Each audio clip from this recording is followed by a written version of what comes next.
Vamos a dar comienzo a esta sesión del foro Alianza 3x3 que organizamos desde el Instituto Español de Analistas Financieros en la Delegación de Galicia. Yo solo os quiero dar la bienvenida y para las personas que ya estáis ahí, entiendo que me estáis viendo en pantalla todos, soy Loreto Fernández, profesora de la Universidad de Santiago de Compostela y actualmente presidiendo la delegación gallega de esta institución señera, ¿no?, que es el Instituto Español de Analistas Financieros, una delegación que fue creada hace ya 6 años, fruto de un convenio con la Universidad de Santiago de Compostela. Es la única delegación de las que tiene ya creadas el instituto, que se ha creado en el seno de una universidad pública, y por eso voy a empezar dándole la palabra y agradeciendo un montón a nuestro rector que nos dedique unos minutos de su tiempo, de su agenda,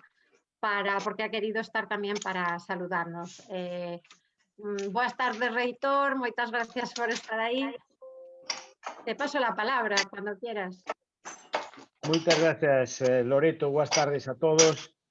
Y bueno, encantado de poder estar y poder compartir con todos vosotros estos minutos, ¿no? Desde la universidad estamos encantados que el Instituto Español de Análisis Financieros pues siga confiando en la Universidad de Santiago para tener enmarcada aquí su delegación en Galicia pues ya desde hace unos años, y nosotros pues es un placer, para nosotros una satisfacción el poder colaborar para mantener, digamos, la presencia aquí en Galicia del Instituto Español de Analistas Financieros.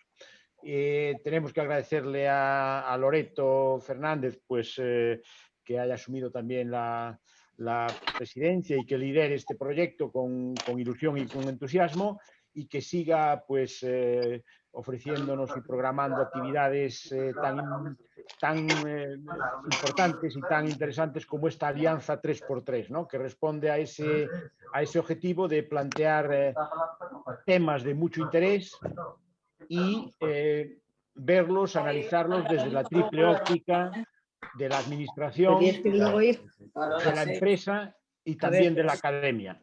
Y eso resulta pues enormemente enriquecedor, ¿no? Pues, y decía que me parece que la iniciativa es muy interesante por el tema que se nos plantea. Yo creo que todo lo que podamos aprender todos de qué va a pasar con estos mecanismos de recuperación, cómo nos van a impactar, cómo van a afectar, en este caso, pues desde Galicia, o cómo le van a afectar a Galicia, a sus instituciones, pues es un tema central. Y pues contar con expertos como Marta Fernández Currás, como Miguel Corgos o como Fernando González Lache, pues es que no se puede apuntar más alto desde el punto de vista de la administración, de la empresa o del ejercicio más privado de este tipo de actividades, y también desde la academia. O sea que yo creo que el éxito de la iniciativa está ya asegurado de inicio, y yo pues encantado de poder daros a todos la bienvenida y animaros a seguir llevando a cabo este tipo de actividades. Y además, pues no solo quiero estar para decir una palabra, sino que quiero quedarme todo lo que va a ser posible, que va a ser casi todo, porque quiero escucharos y porque va a ser muy importante todo lo que tengáis que decir y lo que podamos aprender de vosotros. O sea,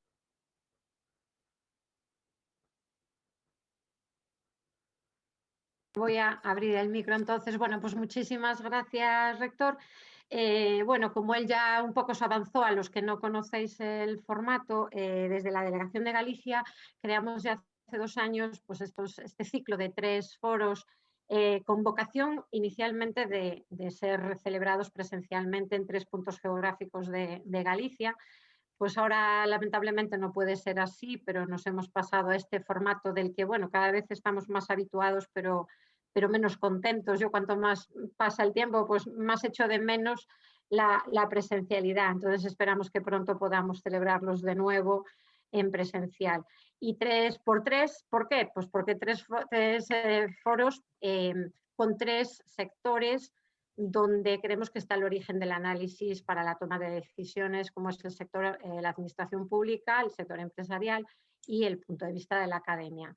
El tema, pues como ya lo comentabas, pues nos afecta y en los próximos años va a ser de impacto crucial para la recuperación económica y para la transformación de nuestra economía. Pero yo me voy a despedir ya porque quiero simplemente dar unos cuantos agradecimientos y darle la palabra a la persona que va a llevar el foro, en la moderación de este debate. Dar las gracias muy en particular al Instituto Español de Analistas Financieros, en la persona de Javier Méndez, secretario general y presidente de la Fundación Estudios Financieros. Dar las gracias a Rosa, Susana y a Victoria, que están ahí con el control técnico, como se diría en la radio, ¿no? Dar las gracias también a la profesora María Cadaval, que bueno, es directora de la Cátedra Iberoamericana de la Universidad y que ha colaborado con nosotros para organizar este foro. Y por supuesto dar muchísimas gracias a las 3 personas que, como ha comentado el rector, pues es un privilegio para nosotros poder contar con 3 de las voces acreditadas de cada uno de estos sectores. Y si es un privilegio contar con vosotros y tengo que daros infinitas gracias, pues también lo es contar con Sofía Vázquez, que es periodista y redactora jefa de opinión y organización de La Voz de Galicia, a quien hemos pedido que esté con nosotros porque es una persona que durante mucho tiempo pues, tuvo de jefa de economía de este medio, pero que también nos facilitará un poco luego el debate posterior. Muchísimas gracias también a todos los que estáis participando. Como yo creo que todo el mundo está habituado al medio, pues deciros que estamos grabando la sesión, que va a posteriori, si alguien lo deseáis, pues la presentación que vaya a utilizar los ponentes, pues la podremos poner a disposición de quien nos la pida, y que a lo largo de la sesión pues tenéis el chat para plantear cualquier cuestión que pues que queráis compartir o preguntas a los ponentes, ¿de acuerdo? Así que nada más, Sofía, cuando quieras ya te paso la palabra. Hola, buenas tardes. Yo creo que me escucháis todos, ¿verdad?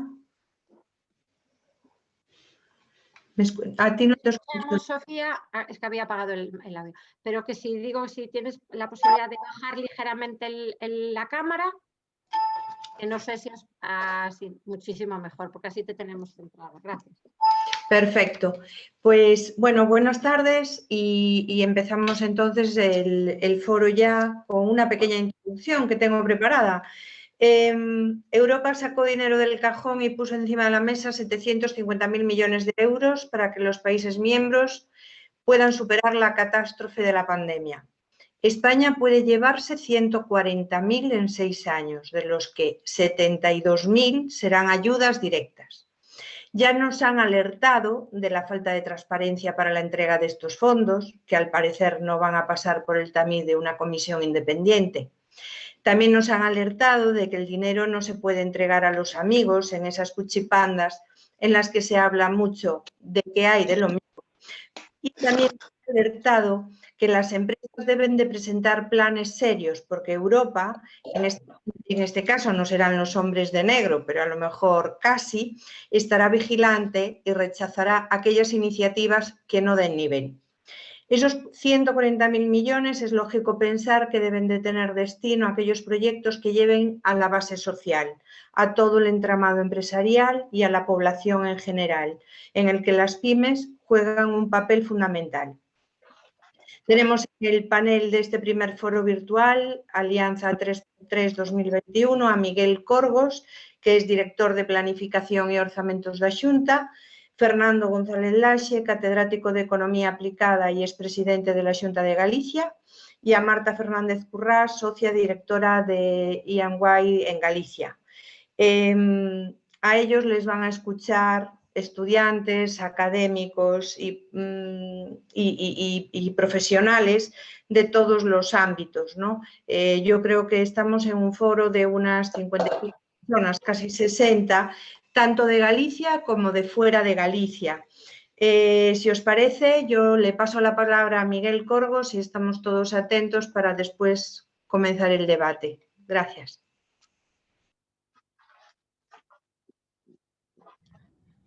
Pues muchas gracias por pasarme la palabra, Sofía. Vamos a empezar una breve exposición de 15 minutos, creo que tengo, para contaros un poco desde la Administración Autonómica cómo estamos enfocando la gestión y la planificación en el estadio en el que estamos de los instrumentos y de los proyectos a movilizar con los fondos Next Generation EU. Os he traído una pequeña presentación porque creo que va a ser más interesante que me veáis a mí todo el tiempo la cara. Voy a intentar compartirla. Me tenéis que habilitar desde ahí para poder... sí, Loreto. un momento.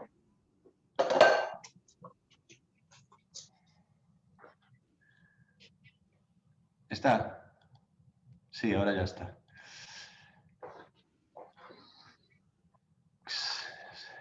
¿Se ve ahora o no?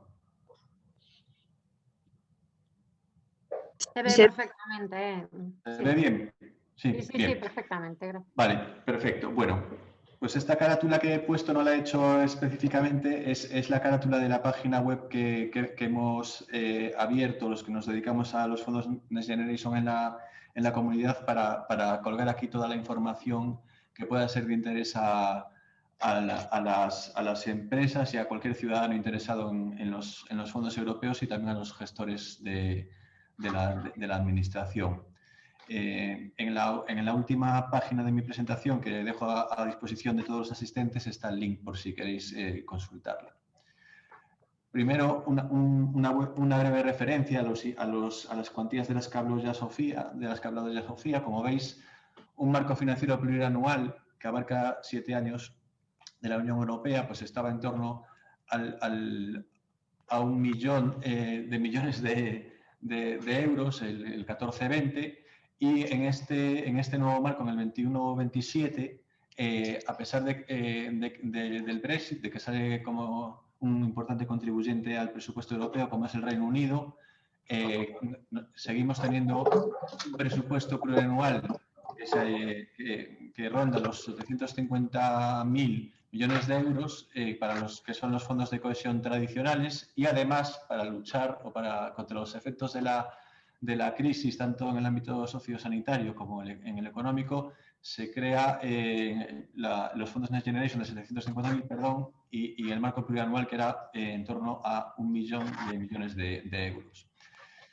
De los mecanismos de Next Generation, para no confundirnos, los dos principales es el mecanismo de recuperación y resiliencia y los fondos REACT-EU, que son dos fondos que obedecen a la misma lógica de lucha contra los efectos de la pandemia, pero que tienen características diferentes. Y luego existen otra serie de programas menores que se gestionan bien directamente a través de los Estados miembros, como el Fondo de Transición Justa, o bien directamente a través de la Comisión Europea.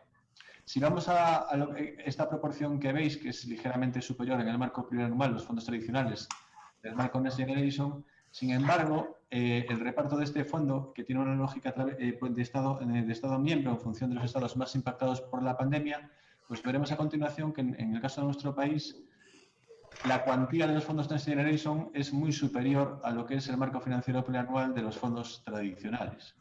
Estamos hablando de 140.000 millones de euros que dijo Sofía en euros constantes de 2018, o en euros corrientes estaríamos hablando de 155.152. Los que una buena parte se movilizarán a través del mecanismo de recuperación y resiliencia, casi 70.000, hablando en números redondos, de ayudas, y otros tantos de préstamos. Y el siguiente mecanismo de importancia sería el REACT-EU, del que también os hablaré hoy, que alcanza para nuestro país 12.400 en términos constantes y 12.800 a precios corrientes.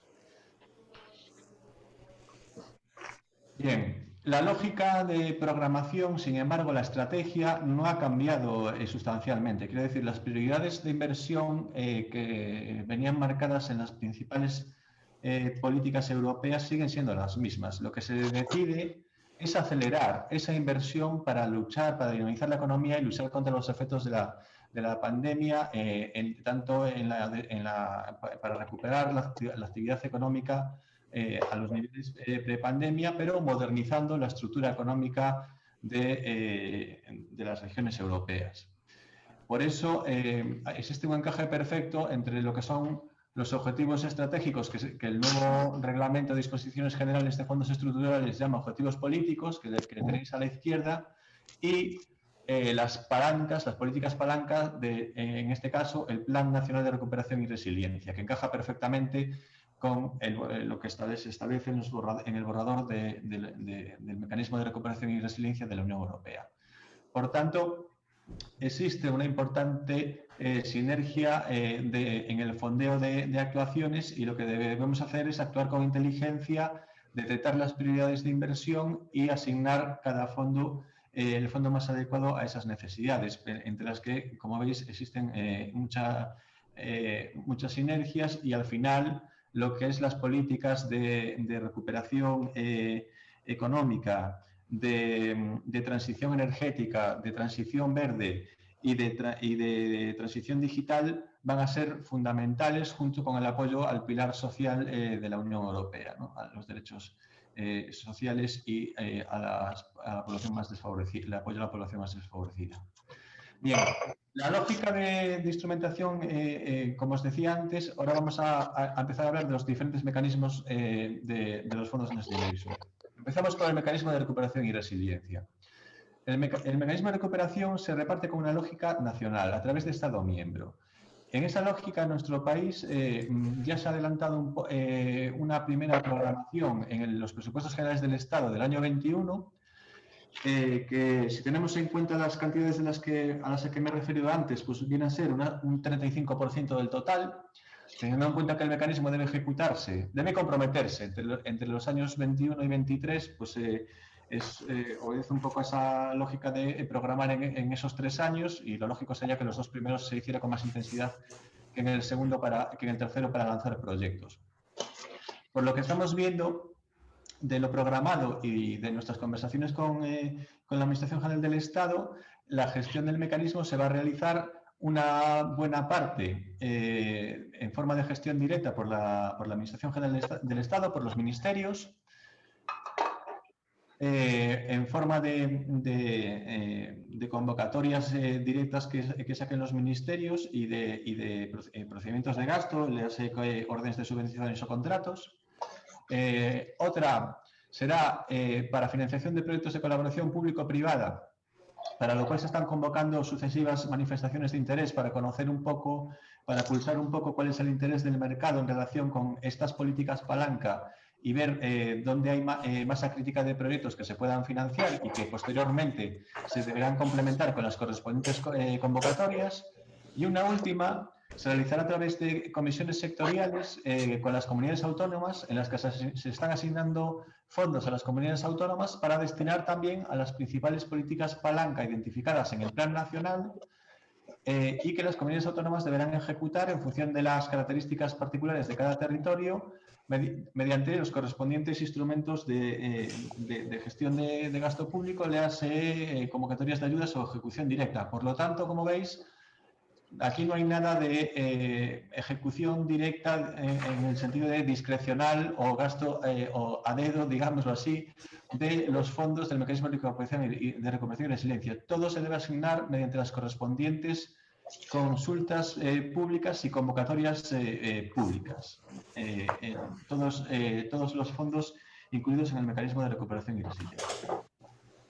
Nosotros hemos hecho un primer ejercicio para saber cómo se estaban asignando estos fondos en el presupuesto. La verdad es que se hayan recogido en el presupuesto nos era indicativo un poco de cuál era el reparto de fondos que estaba recogido en el plan, porque el borrador de plan que hay público no tiene un dossier numérico de intensidad de financiación de las diferentes políticas palancas que allí se recogen.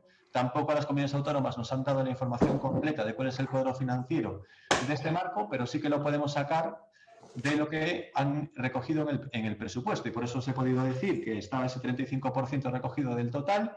Ahí están por políticas públicas un poco el volumen total presupuestado en esos servicios 50 que se han creado en cada ministerio con los fondos del mecanismo, y el porcentaje que en los propios presupuestos se destina a ser gestionado vía transferencias a las comunidades autónomas, que es un 40% de los recursos totales presupuestados en el año 21, con lo cual tenemos una primera idea de cuál va a ser el reparto funcional de los fondos. Ya os digo que todo esto ahora se está movilizando a través de las correspondientes políticas sectoriales, y que si bien aquí hemos hecho un reparto en función de la clasificación funcional del gasto, pues esta no coincide exactamente con el importante número de ministerios que tenemos hoy en día, y entonces, bueno, el reparto es un poco diferente y van convocando cada uno a su consellería, con lo cual nos está obligando a nosotros también, en función de la gobernanza que nos hemos dado en la comunidad autónoma para la gestión de este mecanismo, a seguir todas estas conferencias y saber un poco cómo se va asignando los recursos a qué cosas. Porque también en los propios presupuestos el fin último de las actuaciones está concretado. O sea, se recogen las transferencias a las comunidades autónomas, como en estos dos ejemplos que os he puesto, pero para unos fines concretos, porque deben ser, en última instancia, las políticas palanca y las prioridades que están recogidas en el Plan Nacional de Recuperación y Resiliencia. Por tanto, no tenemos, digamos, una plena libertad para destinar los recursos a nuestras prioridades estratégicas, si fueran diferentes a estas, que en la verdad en un importante porcentaje están muy alineadas con las prioridades de la Comisión y del Plan Nacional, pero simplemente podemos adaptarlas un poco a las propias necesidades de cada comunidad autónoma, pero dentro de estos destinos que veis aquí, por ejemplo. Algunos ejemplos de comisiones sectoriales que se han celebrado, pues el medio ambiente, el componente 4 para determinadas actuaciones medioambientales, pues le han asignado 27 millones para este año a la Comunidad Autónoma de Galicia, que es un 4,9%. Saneamiento y depuración de aglomeraciones de menos de 5.000 habitantes para actuaciones de ese tipo, 2,5 millones, que son 2,52.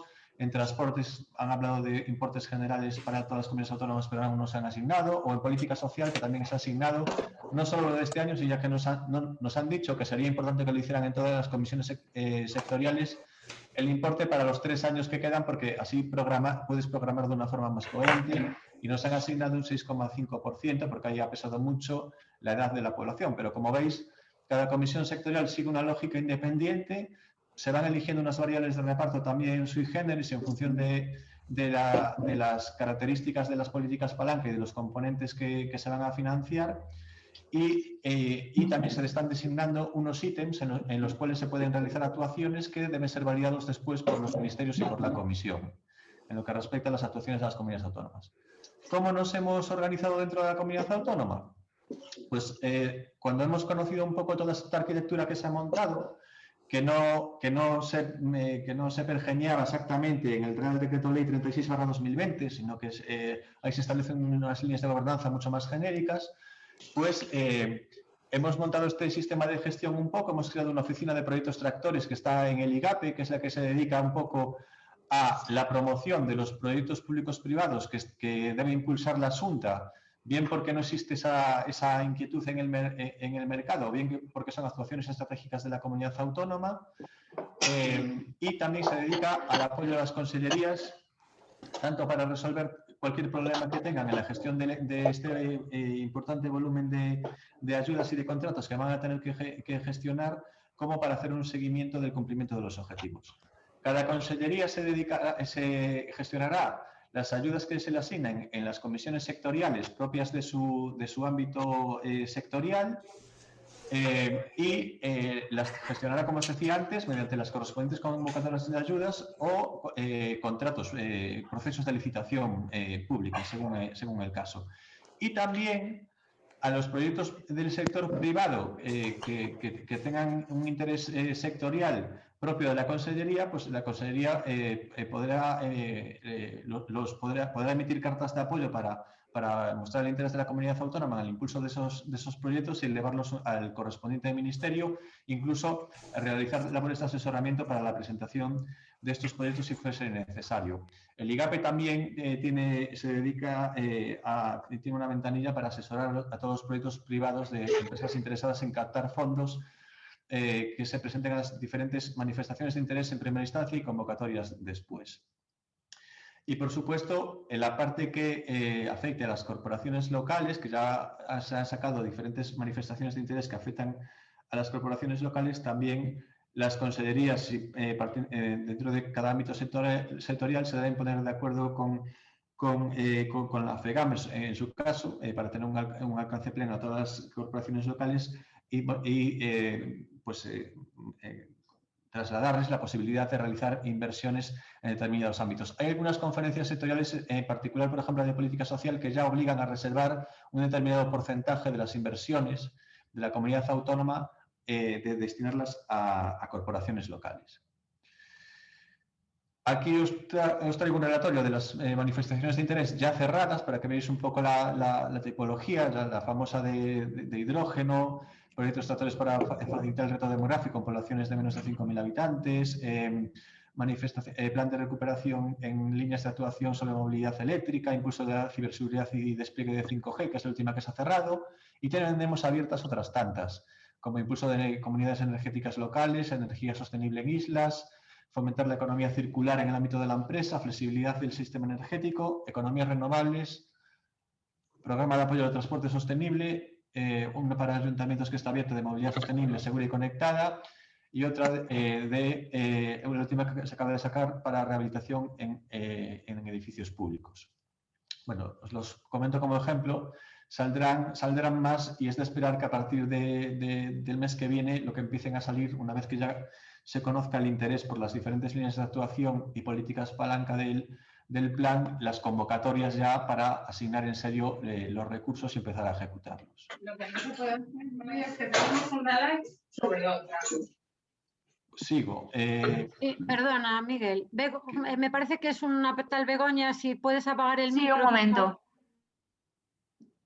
La voy a buscar. Bien, lo que os quería comentar respecto al mecanismo es que, a pesar de ser fondos europeos, tener esta lógica que os he dicho, movilizarse mediante un plan nacional, también tiene una lógica que es un pelín diferente a lo que son los fondos europeos tradicionales. El REACT-EU sí que son fondos europeos tradicionales. El REACT-EU es FEDER y es fondo social. Simplemente que enfocado a actuaciones quizás de más urgencia para actuar contra los efectos económicos de la pandemia y a actuaciones resilientes que fomenten la resiliencia contra la misma. Pero el mecanismo de recuperación y resiliencia tiene su propia lógica de gestión. Independientemente de que se movilicen por el plan nacional y por las correspondientes convocatorias públicas, posteriormente no se gestionará internamente en forma de ejecución y certificación y pago a los Estados miembros. No. Se ejecutará en base a hitos que fije la Comisión en los correspondientes planes nacionales. Por lo tanto, aquí no va a ser ejecutar, digámoslo así, gastar el dinero, sino es cumplir con los hitos, con los objetivos que se marquen en las diferentes líneas de actuación del mecanismo. Por eso será muy importante la aprobación definitiva del plan, que se debe realizar, se realizará a partir del mes de abril, que es el 30 de abril es la fecha límite para presentar el plan definitivo ante la Comisión por parte del Reino de España. Además, las claves que rigen esta planificación también son importantes. La Comisión está muy interesada en que se aproveche estos recursos para cumplir con las recomendaciones del semestre europeo. Aquí os he puesto las últimas recomendaciones específicas por país que se le hacen a nuestro país. No son nuevas, ¿no? La única nueva que puede ser que ha surgido a través de la pandemia y se hace hincapié en ella es reforzar la capacidad y resiliencia del sistema sanitario. Pero respaldar el empleo mediante medidas encaminadas a preservar los puestos de trabajo, incentivos a la contratación eficaces y desarrollo de las cualificaciones no es nada nuevo, ya venía recomendándolo a la Comisión. Reforzar la protección al desempleo y mejorar la cobertura y adecuación de los regímenes de renta mínima también. Asegurar la aplicación efectiva de las medidas encaminadas a proporcionar liquidez a las pequeñas y medianas empresas y los autónomos también. Y anticipar los proyectos de inversión pública que se encuentran en fase avanzada de desarrollo y promover la inversión privada para impulsar la recuperación económica, especialmente centradas en la transición ecológica y digital, también, como os dije antes. el mecanismo de recuperación indica que los planes deben hacer un esfuerzo en programación en proyectos ligados a la transición ecológica superior al 37%. Es a nivel nacional. Pero en global deben reflejar esta concentración y también un mínimo de un 20% dedicado a la transición digital, que no creo que sea difícil de alcanzar dada la importancia que está tomando como mecanismo facilitador la digitalización de todos los ámbitos de actividad. Y finalmente, como os decía antes, también no dejar sin prestar atención a la equidad, al Pilar Europeo de los Derechos Sociales, igualdad de oportunidades, educación inclusiva y condiciones de trabajo justas y adecuadas. Estos son los principios clave. Se recoge una serie de iniciativas emblemáticas que también se conocen, como por ejemplo el tema de los valles de hidrógeno o la conexión digital, o el aumento de capacidades de datos y de capacidades también en lo que son los perfiles profesionales de los trabajadores. Todas estas, digamos que serían puertas directas de acceso a financiación porque encajan perfectamente en las prioridades que nos está marcando la Comisión y que derivan de lo que se ha comentado anteriormente. Y bueno, esto es un poquito la lógica estratégica de funcionamiento. ¿Cómo encajan aquí las pymes? Bien, nosotros el encaje de las pymes los estamos haciendo a partir de una triple vía. Como habéis visto y como se está ejecutando el mecanismo, los proyectos tractores en los que tienen gran interés la comunidad autónoma como movilizadores o dinamizadores de actividad económica y generadores de empleo están encaminados a movilizar a lo largo de las cadenas de valor a un volumen importante de empresas de pequeño y mediano tamaño. Si bien igual el núcleo principal del proyecto, por hablar de tecnologías que no están todavía maduras, sí que se debe desarrollar por alguna empresa puntera o a nivel tecnológico o a nivel financiero.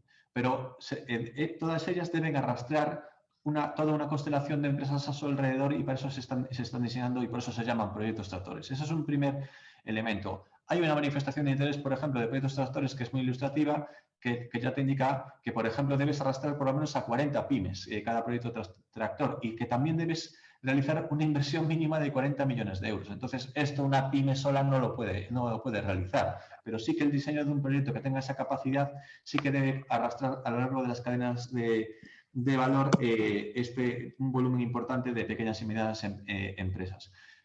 Otra forma de participar es directamente acudiendo a las ventanillas de las convocatorias en otros proyectos que no tengan el alcance del anterior y que puedan ser de menor tamaño. Bien directamente una pyme o bien agrupándose un número de pymes a través de un clúster o de otro tipo de organizaciones o asociaciones como los consorcios que contempla el Real Decreto Ley 36/2020. Y por último, para lo que son proyectos a través de lo que es la administración, saldrán en las políticas industriales, pero también en las sectoriales, convocatorias de ayudas enfocadas a pymes en las diferentes materias que se están indicando aquí como prioritarias, como por ejemplo para digitalización de la actividad de las mismas, para digitalización de la internacionalización de las pymes o otro tipo de actuaciones vinculadas a la modernización de la actividad de las pymes, pero enfocada a través de la correspondiente convocatoria de ayudas. Y finalmente también las pymes, porque Galicia es un territorio de pymes, serán las destinatarias de las licitaciones que se saquen por la comunidad autónoma en otras materias ya de gestión más directa, como es la construcción de determinadas instalaciones, gestión en el ámbito TIC, etcétera, etcétera, ¿no? Esos son los tres principales ejes a través de los cuales encajan las pymes en lo que se refiere al mecanismo de recuperación y resiliencia. Un apunte al REACT-EU y ya termino porque me he pasado de mi tiempo. El REACT, como os decía, sí que es mucho más conocido en el sentido de que es FEDER y es Fondo Social Europeo. A nuestra comunidad autónoma, de los 10.000 millones que se regionalizan, le han asignado 441 millones del total. se tiene que ejecutar también entre el año 21 y el 23. Y ya estamos terminando el programa operativo que presentaremos en los 5 primeros días de marzo al Ministerio, que es la autoridad de gestión, el Ministerio de Hacienda, a través de la Dirección General de Fondos. Es él, como autoridad de gestión, el que ha establecido los objetivos estratégicos en los que se va a programar, que son en el ámbito que es RIAD-FEDER, digámoslo así, estos 5, que en realidad son 6 que veis aquí, productos y servicios para la salud, que en realidad son actuaciones directamente en materia de salud vinculadas al COVID. El 2, que es todo el tema de digitalización.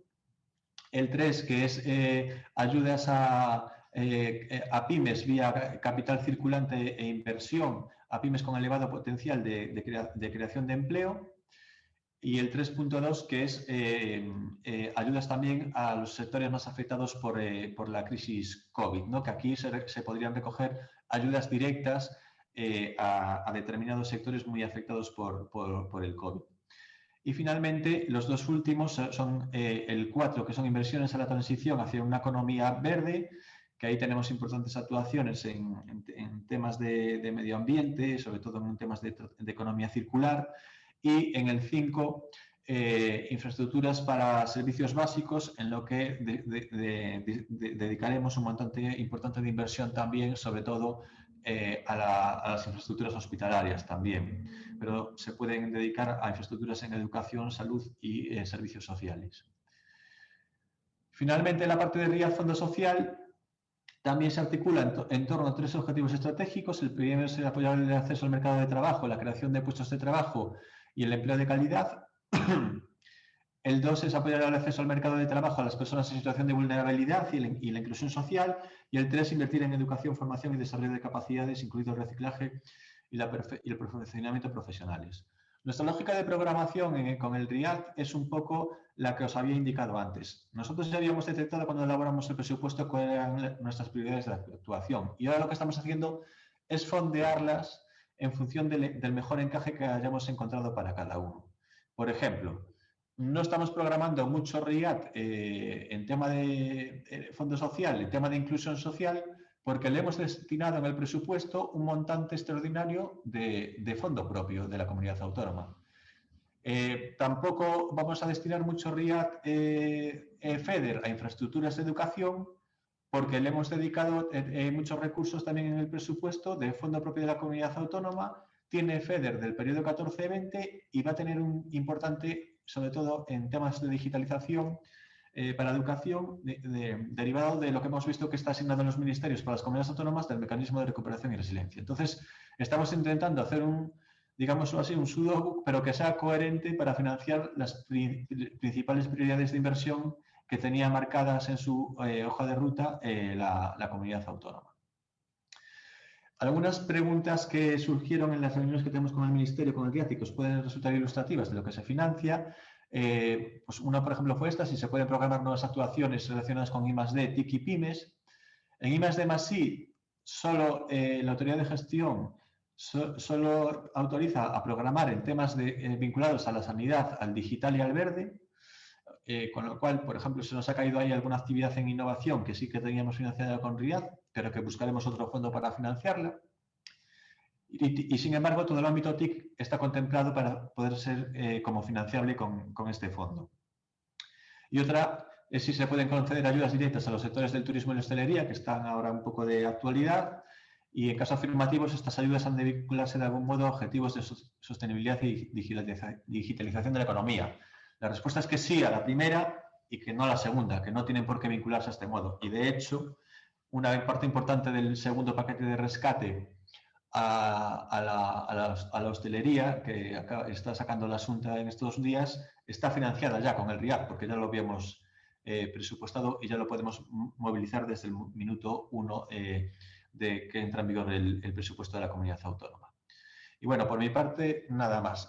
Dejo cualquier otra cosa para el turno de preguntas posteriormente. Gracias por vuestra atención. Miguel, pues Estos en principio, en primer lugar, si son refinanciados, por supuesto, es decir, si son clientes que van a tener... Me perdí yo por ahí. Pues nada, Miguel, que muchas gracias. Después empezamos la parte de preguntas. Yo creo que tu intervención da pie a tener muchas preguntas, en principio, porque creo que las pymes se van a tener que hacer un manual de siglas, a ver qué significa cada una de ellas y hacerse un calendario para saber en dónde tiene, con quién se tiene que aliar, con quién no se tiene que aliar y dónde las tiene que presentar. Entonces, yo creo que podemos tener bastantes preguntas. Le damos paso entonces a Fernando González Laxe, catedrático de Economía Aplicada y expresidente de la Xunta de Galicia. Buenas tardes, Fernando. Hola, ¿qué hay? Buenas tardes. Yo también quisiera sumarme al agradecimiento y las felicitaciones a Loreto como delegada gallega del Instituto Español de Analistas Financieros por esta loable iniciativa y también a María Cadaval, puesto que la Cátedra Iberoamericana de la Universidad de Santiago de Compostela también colabora en este evento. Por eso les agradezco mucho la invitación y además les felicito porque es un tema atractivo, necesario de saber y al mismo tiempo que genera un amplio debate. En estos 15 minutos yo prometo ser más escueto que Miguel. Digo en primer lugar que quiero felicitar a Miguel Corgos por su exposición, porque a mí ya me he quitado muchos de los papeles que tenía encima de la mesa por la brillante oratoria y al mismo tiempo la forma de hacerlo más digerible. Yo simplemente de esta parte introductoria resaltaría tres cositas. La primera, que estamos ante un plan de recuperación, transformación y resiliencia que es una respuesta política. ¿Por qué? Porque subraya tres cosas importantes. Unas líneas prioritarias, un proceso participativo y unos mecanismos de ejecución que en principio son diferentes, como él había apuntado anteriormente. Hay una parte que es clásica, que es tradicional, pero en este caso es distinta y por lo tanto marca unas líneas que luego tenemos que ver cómo se orienta y qué característica diferencial tienen con respecto a lo anterior, un proceso participativo porque es la primera vez donde que se participan las propias comunidades autónomas, entidades locales y el propio sector productivo y de servicios, y unos mecanismos completamente distintos que esta vez, como bien explicaba Miguel, nacen de lo que son las manifestaciones de interés, es decir, de dónde aparece la necesidad por parte de los sectores para poder ser financiados. Por eso, en esta manera, yo creo que hemos pasado a juntar, a unir tres R's. La R de resistir, la R de recuperar, la R de invertir. Resistir a través de ayudas públicas para superar la liquidez y la solvencia, recuperar a través de inyecciones para sostener la demanda de consumo y las actividades económicas, y la R de reinversión a través de fondos públicos para invertir en nuevos procesos y nuevos productos. ¿Qué cosas nuevas aparecen ahora y que debemos de tener en consideración? Yo creo que primero es la participación de las comunidades autónomas, que es una iniciativa distinta. Pueden participar y pueden proponer. Es cierto que hay una parte que es, como decía Miguel, de ámbito nacional, pero sin duda alguna están mezcladas con lo que son los presupuestos y con el dinero que va a venir de Bruselas. Y la segunda, que es muy importante, es que esta puesta en marcha desde el propio gobierno central de España y el gobierno de Galicia, pues es preciso rápidamente hacer reformas administrativas que van a afectar tanto a las modalidades de fiscalización como a la posibilidad de crear nuevos vehículos que sean capaces de captar el dinero y al mismo tiempo de llevar a cabo los proyectos.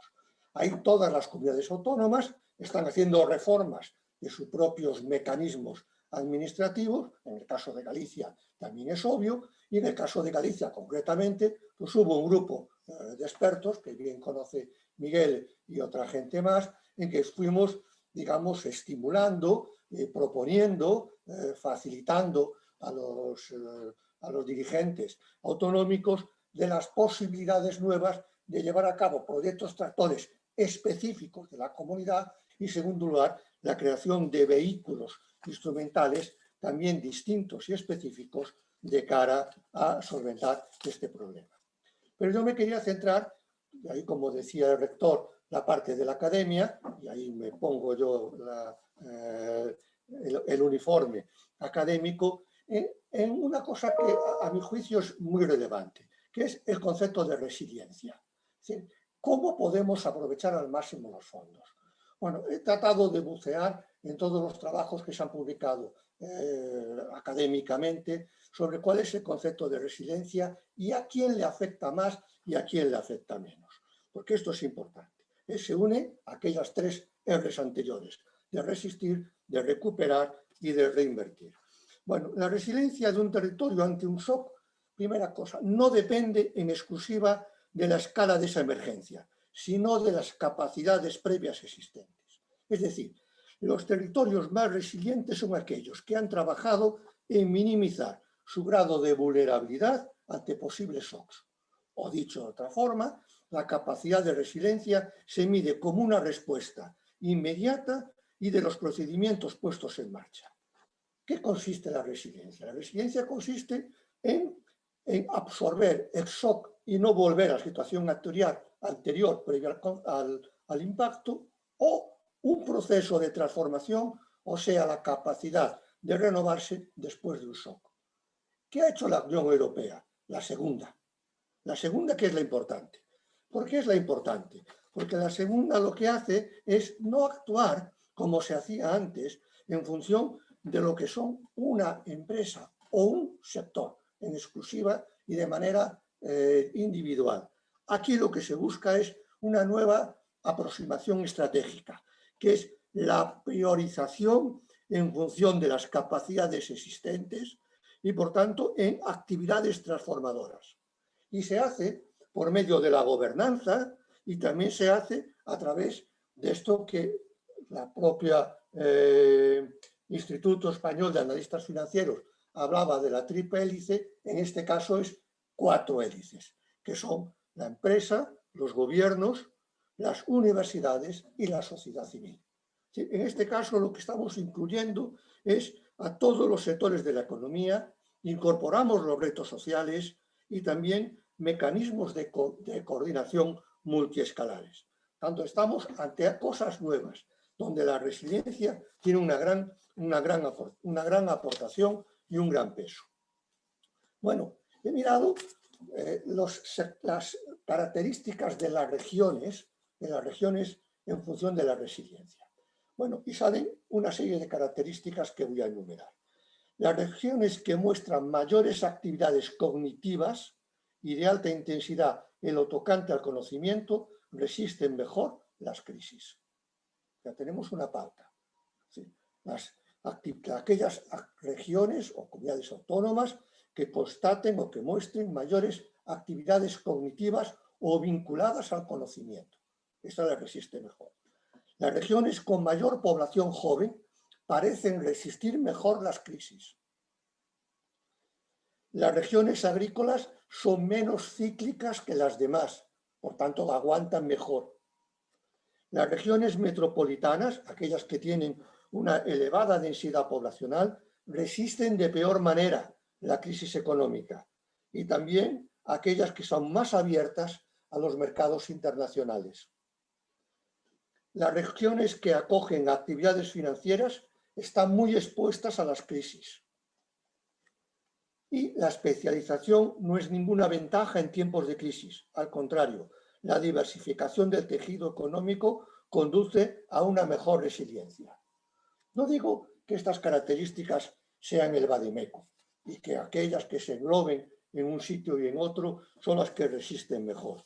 Pero lo que sí es cierto es que si miramos la evolución de la economía gallega en este último año, a través de los últimos trimestres, lo que sí que podemos ver es que la economía gallega quedó menos afectada que la economía española y forma parte, Galicia, de ese grupo de regiones, de comunidades autónomas, donde los impactos son menores, junto con Murcia, Extremadura, Castilla-La Mancha y Andalucía.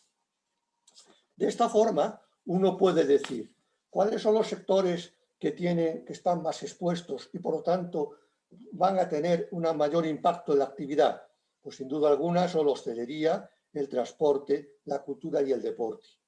¿Y cuáles son aquellos en los que podemos visualizar una recuperación más rápida a la hora de utilizar, de inyectar fondos económicos? Pues el sector primario, el industrial, la sanidad de educación y ciertos servicios empresariales. En definitiva, ¿cuáles son los sectores y actividades? Que esa era la pregunta que se me hacía a mí. ¿Cuáles son los sectores y las actividades en los cuales debemos de basar todas nuestras actuaciones? Pues en aquellos que son relevantes y tienen una especialización relativa alta, vinculados a la estructura productiva. 2, aquellos en los que no exista o queden afectados por una alta restricción de la movilidad. Y 3, aquellos otros en los que la temporalidad en el empleo sea baja. Bueno, pues con eso tenemos una fórmula de saber y detectar cuáles son las actividades más o menos resilientes y en consecuencia más o menos proclive a recibir ayudas o a seleccionarlas dentro del grupo de actividades, a recibir ayudas de los fondos europeos porque tienen un elemento tractor, tienen un elemento o de efecto multiplicador, tienen un impacto directo, indirecto e inducido muchísimo más elevado de lo que son otro tipo de actividades. Como podemos ver en este análisis recogido de la literatura académica en estos 2 últimos años, lo que muestra es que Galicia tiene buenas condiciones. ¿Para qué? Para resistir y, en segundo lugar, para utilizarlo.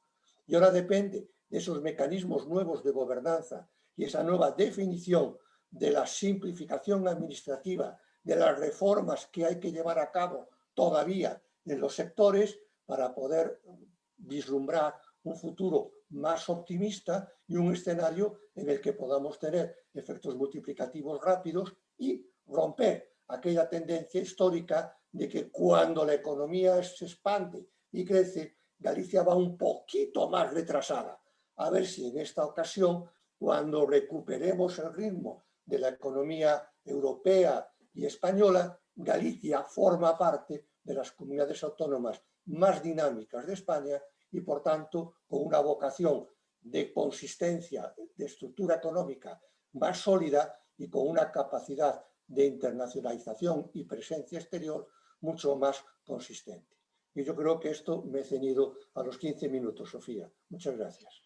Uy, a ti, porque hay que darle paso ahora, le toca a Marta Fernández Currás, que abordará además el tema de las pymes y, bueno, cómo lo tienen que hacer. Marta, no te veo, pero me imagino que estás por ahí.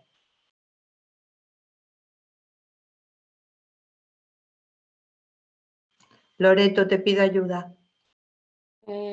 Pues espero, a ver, que no tenga ningún... Sí, ya la veo. Marta, Yo me estoy viendo a mí misma. Ahora mismo, sí. Yo me estoy viendo a mí misma. Bueno, muchísimas gracias. Buenas tardes a todos. Gracias a la Fundación de Estudios Financieros y Revistas Financieros. Gracias, querida Loreto. Gracias, Javier Méndez. Sofía, encantada de saludarte. Rector, Fernando y Miguel, 2 ponentes de lujo. Para mí, siempre un placer coincidir con vosotros y, bueno, mi interés aquí es lanzar un mensaje que espero hacer breve y si no, Sofía, tú como buenísima moderadora levantas la mano y me cortas y ya está. Porque la ventaja que tiene uno cuando interviene en tercer lugar y después de 2 ponentes brillantes es que ya está todo dicho y por lo tanto solo queda repetir. Pero sí hay un pequeño mensaje que a mí me gustaría lanzar aquí. El Plan Nacional de Recuperación y Resiliencia, de Transformación, Recuperación y Resiliencia, bueno, el Plan España, a mí me parece que es mucho más sencillo y mucho más fácil. Sinceramente, es un plan de todos, para todos, y sin todos no puede funcionar. Para mí esta es la clave más importante, porque, sinceramente, lo difícil para mí está hecho. Y lo difícil pasa por ese acuerdo político al que hizo referencia Fernando. a mí me parece de una valentía, de una contundencia y de una agilidad extraordinaria y por lo tanto una buenísima noticia la decisión que tomó la Comisión Europea en relación a los estímulos fiscales y financieros que tenía que abordar para hacer frente a esta nueva crisis. Una decisión que no tomó en otras épocas y las consecuencias fueron muy malas para Europa geopolíticamente hablando.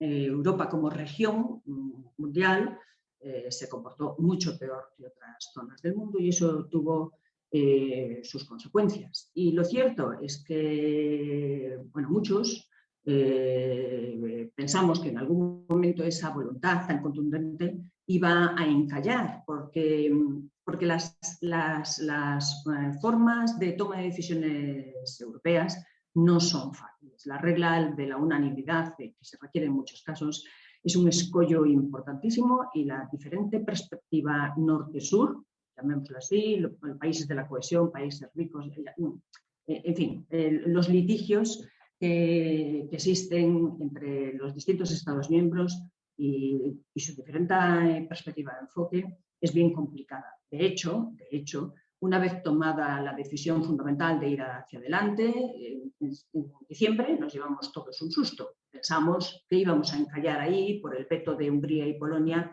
y la regla de Rule of Law. Sin embargo, pese a todo, tenemos que celebrar que Europa va con el calendario comprometido. El calendario comprometido es que aprobó su reglamento en enero, como prometió, lo ratificó en sesión plenaria conjunta del Parlamento y del Consejo y el reglamento europeo se publicó el 18 de febrero. Entonces, ahora es nuestro turno. Ahora nos toca actuar a nosotros. Ya no tenemos excusa y, por lo tanto, tenemos que organizarnos todos, y cuando digo todos es todos, sector público, sector privado, gobierno y todos, para que esto funcione.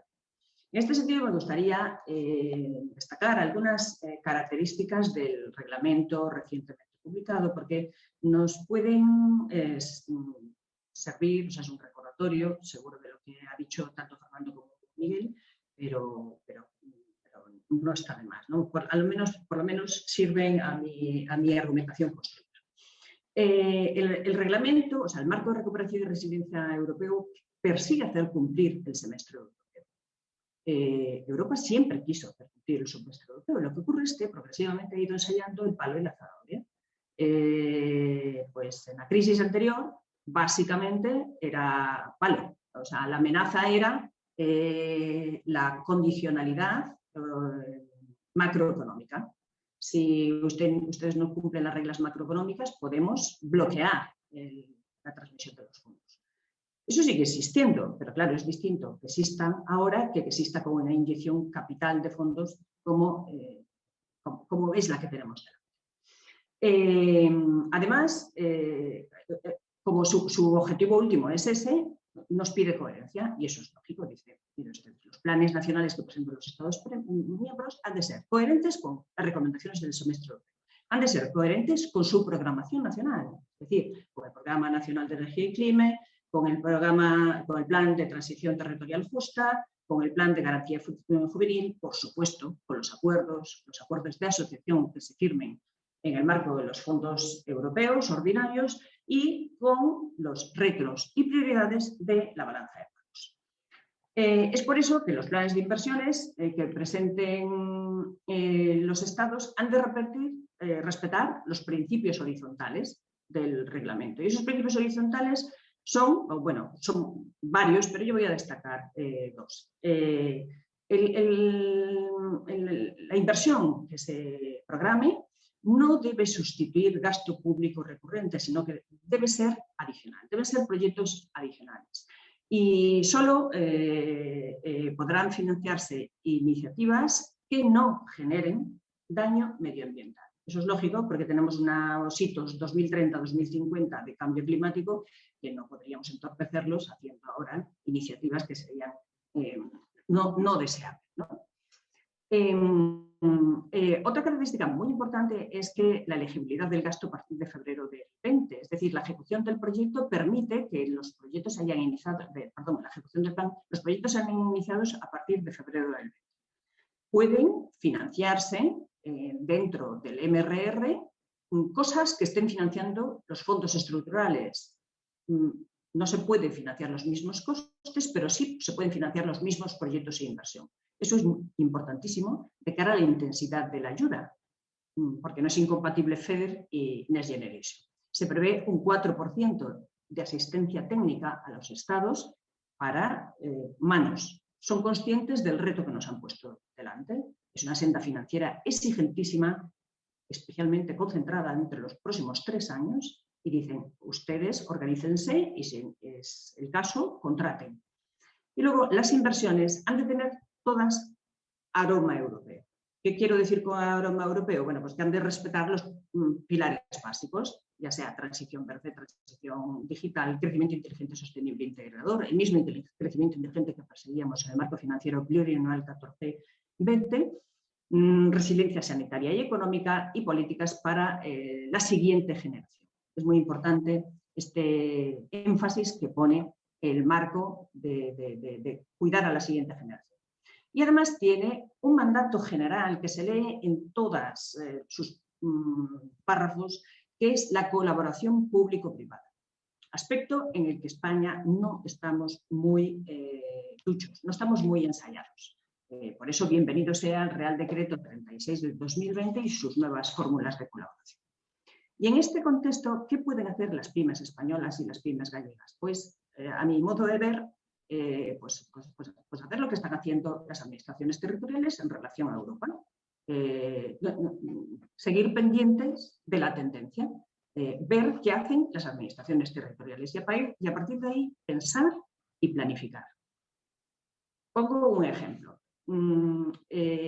Como el MRR en realidad tiene un componente de reformas estructurales para cumplimiento del semestre europeo, resiliencia, o sea, reconstrucción y transformación, pues una parte muy importante son los propios planes nacionales, ya publicados o pendientes de publicar. Y en este sentido, por ejemplo, en enero del 2021 se publicó el Plan de Digitalización de las Pymes, 21-25. En ese plan aparecen 3 logos, que es el Gobierno de España, Agenda 2030, Plan España Puede y Ayuda Digital 2025. Es obvio que ese plan es el propósito confesado de lo que quiere hacer el Gobierno y donde va a poner la senda financiera que ayude a los demás, que va a orientar esas convocatorias. En febrero del 2021 se publicó la Estrategia de España Nación Emprendedora, que también tiene 2 logos, España Nación Emprendedora Alto Comisionado y Plan España Puede. Es más, en su parte 8ª dedicada a la memoria económica, dice que España Nación Emprendedora constituye un elemento clave en el diseño y articulación de una serie de proyectos incluido en el programa de reformas estructurales e inversiones del Plan de Recuperación, Transformación y Resiliencia. No solo porque conforma la política palanca 5 del plan y el componente específicamente dedicado al apoyo y al emprendimiento, y a las pymes, sino porque se trata de un eje transversal esencial que contribuye a otras políticas palancas transformadoras de la economía y la sociedad española. En fin, todo esto nos va dando muchas pistas, porque encima la propia memoria económica diseña una senda financiera pluri para los próximos 3 años y en la que va diciendo que se irán sustituyendo en los fondos, ya sean del MRR, del marco financiero plurianual 21-27 o los propios fondos de los presupuestos generales del Estado según disponibilidad. ¿Qué quiere decir? Que esos fondos, o sea, el objetivo es clarísimo y dice, si no nos llegan a tiempo los fondos del marco financiero plurianual, pondremos fondos del presupuesto general del Estado. Eso está claro, pero las cantidades las comprometen. Y yo, esto es lo que siempre intento destacar y pongo el énfasis cuando me piden consejo profesional. Esto no es un plan para 3 años, esto es un plan para 10 años. ¿Por qué? Porque las fuentes financieras comprometidas son fuentes que nos van a acompañar durante los próximos 10 años. Aquí llevamos el resto del marco financiero 14-20, llevamos el plan España para los próximos 3 años y estamos involucrando el marco financiero plurianual 21-27, que previsiblemente nos va a llevar otros 10 años, porque durará 7 más la N+3 que estamos viviendo ahora en el 14-20. En este sentido, tengo que hacer una confesión, ¿no? De que en este lado de la mesa, una de las mayores sorpresas que yo me he encontrado es el desconocimiento del mundo subvencional y a veces hasta el juego de las reglas de lo público. Cierta intuición tenía, porque he vivido muy en primera persona la sorpresa que viven algunas empresas cuando se enfrentan a un reintegro de una subvención por incumplimiento de condiciones. Estoy hablando de incumplimiento de condiciones, nada de fraude fiscal, nada. Estoy hablando de que a lo mejor no han sabido computar el requisito de mantenimiento de empleo. Y las respuestas que me han dado muchas veces cuando bueno, yo veo que este es un mundo a explorar, entre otras cosas porque mejora el project finance de la cartera de proyectos que tenga una empresa, ¿no? Y han sido parecidas a las del mundo fiscal. A veces desconfianza en la cesión de información por secreto profesional, temen a la custodia debida por parte de la administración de esa información, excesiva carga administrativa, no interrumpir el plazo de prescripción, me refiero, por ejemplo, a la optimización durante el plazo de 18 años de las deducciones fiscales de I+D+I, o malas experiencias pasadas, como puede ser el caso de un reintegro de subvenciones. Y desde luego no les falta razón.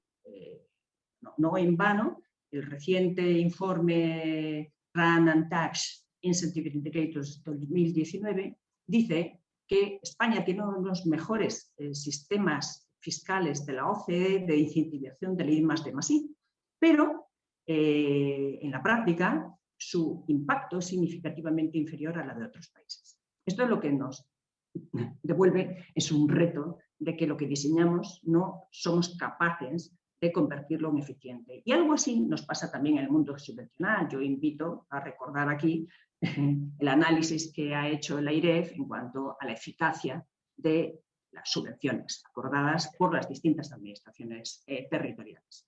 Y esto es parte de la gobernanza que corresponde en una parte de este todos en el que estamos implicados. Y yo creo que se está intentando abordar, y buena prueba de ello es el Real Decreto 36 del 2020, que al menos intenta reducir notablemente las cargas administrativas. Pero a mi modo de ver, el que unos tengan deberes no exime a los demás, todos los demás, de que hagamos los deberes. Y yo personalmente creo que las pymes tienen recorrido, y tienen recorrido tanto en el mundo fiscal como en el mundo subvencional.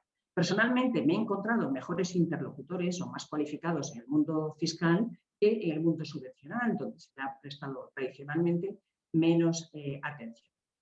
También es cierto que España tiene una dependencia patológica de la financiación bancaria. Y esto hace despreciar el coste de oportunidad del efecto palanca que una subvención puede conseguir.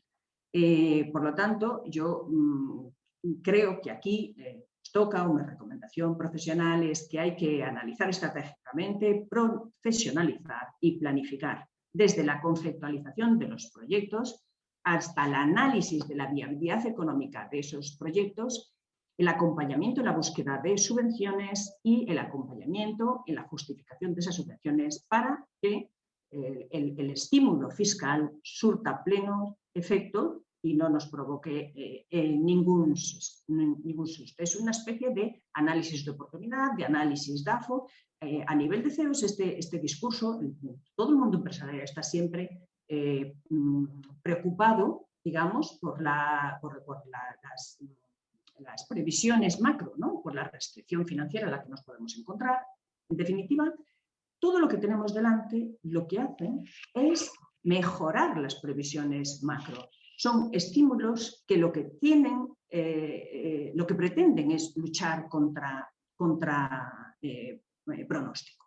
Así, por ejemplo, la España Nación Emprendedora se plantea como meta la escalabilidad de las pymes.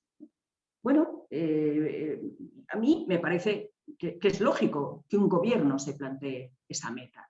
¿Por qué? Porque el tamaño de las empresas es fundamental, macroeconómicamente hablando. Lo es desde la propia supervivencia de las empresas, lo es para la financiación de las empresas, lo es para la internalización de las empresas, lo es para la innovación. Porque en esto el tamaño sí que importa y es legítimo que empresarialmente hablando uno se plantee sus propios retos. O sea, especialmente las empresas innovadoras pueden considerar, porque así lo demuestra la estadística, que el éxito consiste en vender en fases relativamente tempranas. Otras, que no se lo plantean tan abiertamente, acaban vendiendo en fases relativamente tempranas. O sea, nuestra quinta generación de Estrella de Galicia es una excepción. Bueno, pues son objetivos legítimos. Es lógico que un gobierno, o sea, que un país, que en definitiva vale lo que es capaz de transaccionar con el resto del mundo, se plantee como objetivo macroeconómico el crecimiento de sus empresas. Pero si ellas no deciden aceptarlo, lo recomendable es que planifiquen, que también planifiquen la transmisión. Porque esta también es una inquietud europea. Recientemente se ha actualizado una guía presentada por el comisario Hahn y Antonio Tajani, que recuerda cómo en el marco de la Unión Europea se producen anualmente cerca de unas 450.000 transacciones que afectan a 2 millones de empleados y aproximadamente 150.000 de esas transacciones con efecto inmediato sobre el empleo de 600.000 puestos de trabajo se producen de modo ineficiente, es decir, con pérdida de riqueza y de empleo. Por lo tanto, la planificación, la anticipación, la creación del ecosistema correspondiente, el ecosistema innovador, en términos que de alguna forma citaba Fernando González Ignacio, es conveniente crear las condiciones de transparencia y optimización adecuadas para afrontarlo, ¿no? Yo creo que he citado ejemplos del Gobierno central, pero Miguel Corbos ha citado todas las iniciativas que la propia comunidad autónoma está haciendo frente y, sin ir más lejos, recientemente hemos visto las noticias como el IGAPE va a duplicar su capacidad de obrar sobre la ruta ordinaria que llevaba hasta ahora. Yo agradezco muchísimo a NextGen, a la iniciativa política de la Comisión Europea, que haya puesto de moda, digamos, el mundo subvencional. Yo recomiendo siempre, y a mí me gusta poner las luces un poco más largas. Es decir, que el enfoque sea más global que en NextGen, porque a los 198.000 millones que citaba Miguel Corbos, aún hemos de sumarle el remanente del 2014-2020, que ha sido reprogramado, pero todavía no ejecutado, de 36.000 millones, y las políticas de sustitución de rentas, como son el FEAGA 21-27 de 37.000 millones y el SURE de 21.300 millones. Esto no es inversión o financiación de capital físico y humano, desde luego, pero sí es política de sustitución de rentas que permite sostener la economía. Y cuando digo enfoque más amplio por todas estas razones, a las que incluso añadiría, en la presentación de Miguel hablábamos de fondo de gestión exclusiva de la AGE. Yo este concepto siempre tiendo a trasladarlo incluso a nivel transnacional, a nivel de la Unión Europea, porque podríamos hablar de dos tipos de fondos de gestión exclusiva de la propia Comisión Europea y fondos de gestión compartida que requieren la intermediación de los Estados miembros. Pero hay grandísimas oportunidades en los fondos que gestiona directamente la Unión Europea y que no son repartidos en los Estados miembros. Estoy hablando de Just Transition, estoy hablando del Horizonte Europa. Horizonte Europa tiene una potencia financiera de 100.000 millones de euros que empezarán a trabajar a partir de abril del 21. pues muchas de nuestras empresas gallegas están presentando ya, se están presentando a convocatorias de Horizonte Europa o del Green Deal, que son fondos procedentes de Europa, que se añadirían a estos 200.000 millones que tenemos global. Y como digo, enfoque global y enfoque de más tiempo. Más tiempo porque tenemos una intensidad profunda de 3 años, donde concluyen muchas cosas, pero el 21-27, como digo, nos va a llevar otros 10 años. Por lo tanto, pensando hoy en la conceptualización de proyectos sería mi resumen. Y todos, echando una mano, todos los que podamos aportar algo ahí. Nada más y muchísimas gracias. Bueno, pues nos vamos al turno de las preguntas. No sé si a través del chat aparece alguna. Me ayuda Loreto si es que es así. En cualquier caso, yo os planteo alguna. A Miguel Corgo, ¿cuánto esperan que sea el montante de fondos para proyectos, digamos, puramente públicos y cuánto los proyectos de componente empresarial o público-privados?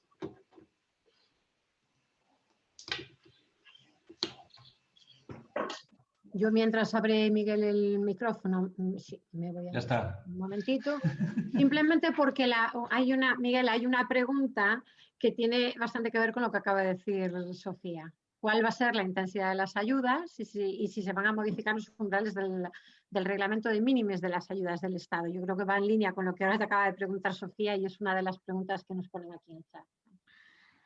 Sí. Bueno, no es exactamente lo mismo, pero esta segunda es muy interesante también y me preocupa mucho, pero habla más de intensidad de ayuda, y la otra es del montante global que se puede destinar a financiar proyectos con la intensidad de ayuda que se establezca, que la que hay a día de hoy es la que rige la normativa de ayudas de Estado y no se ha modificado, salvo la regla de flexibilización por el tema del COVID, que ha aumentado los montantes de minimis hasta 31 de diciembre del año 2021. Pero en el resto rigen las mismas intensidades de ayuda que había hasta ahora en la normativa de ayudas de Estado. Eso no se ha cambiado. Perdón. Es que yo cuando os oigo hablar creo que no entiendo nada. O sea, el tema es cuántas ayudas para un lado y cuántas ayudas... Voy con eso, no estaba con eso aún. Por eso, el montante de ayudas no está claro y no lo sabemos. Por eso decía yo que uno de mis lamentos en el proceso en el que estamos es que a mí me gustaría disponer de un cuadro financiero global del Plan Nacional de Recuperación y Resiliencia, o del Plan España, como dice Marta, por años y por políticas palanca, para saber qué es lo que se va a asignar y yo poder programar bien mis inversiones o mis actuaciones también. Eso no lo sabemos.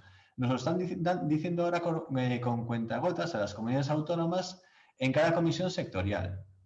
Entonces, por eso os puse, una de las transparencias que os puse era las comisiones que se habían celebrado y lo que se había repartido, pero tantas como esas tiene que haber. Y además no me vale solo que me digan la cantidad de este año, me tienen que decir el total.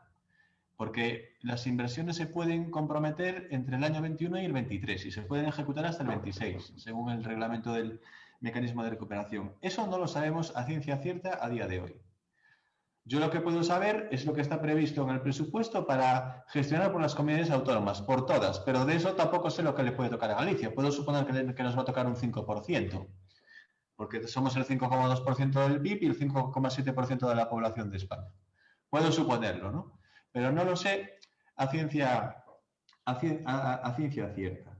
Entonces, nosotros sí que por eso vamos asignando, digamos, a cada política palanca las cantidades que nos van haciendo referencia para saber un poco con lo que contamos. Y tampoco sabemos qué parte se va a dedicar a proyectos de colaboración público-privada y qué parte se va a dedicar a proyectos Públicos, que son los que se reparten por conferencia sectorial. Entonces, sí que tenemos una pista importante, por ejemplo, para el año 21, en la página que os he puesto, sacada de los datos de los presupuestos, la parte que va a gestionar la Administración General del Estado, la mayor parte es de suponer que se dedique a proyectos de financiación, de colaboración público-privada. Pero no sabemos exactamente cuál es la distribución. ¿Por qué? Porque no conocemos ese cuadro financiero de cuál es la distribución inicial de recursos. Entonces, por eso no puedo concretar la pregunta. Y la B era lo que hablaba de la intensidad de ayudas. La intensidad de ayudas es dentro de cada proyecto que se presente a una candidatura o a una convocatoria a ser financiable con fondos RIAD, con fondos del mecanismo de cooperación y resiliencia, lo máximo que te puede subvencionar una administración es lo que está establecido en la normativa de ayudas de Estado, que es la normativa que nos hemos dado en la Unión Europea, como límite máximo de ayuda que no interfiera en las reglas de mercado y de competencia entre las empresas. Entonces, ahí existen unos máximos de ayuda que se fijan en función de las categorías de región. Y esa normativa de ayuda, al contrario también de lo que parece que de la burbuja que se había montado hace unos meses, que parecía que se iba a financiar de todo y a todos, sigue vigente.